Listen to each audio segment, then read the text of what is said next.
కూరగాయలు, పండ్లు, నీళ్లు, పాలు, పెరుగు, రాత్రి మిగిలిపోయిన అన్నం, కూరలు ఒకటా రెండా ఏది పడితే అది ఫ్రిడ్జ్లో పెట్టేసి ఎప్పుడో గుర్తుకు వచ్చినప్పుడు తీసుకొని తినడం అందరికీ అలవాటు అయిపోయింది. కానీ కొన్ని పదార్థాలను ఫ్రిడ్జ్లో పెట్టడం ప్రమాదకరం.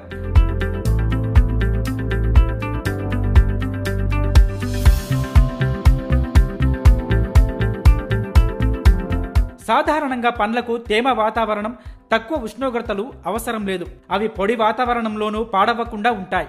కానీ చాలామంది పండ్లను ఫ్రిడ్జ్లోనే పెడుతుంటారు.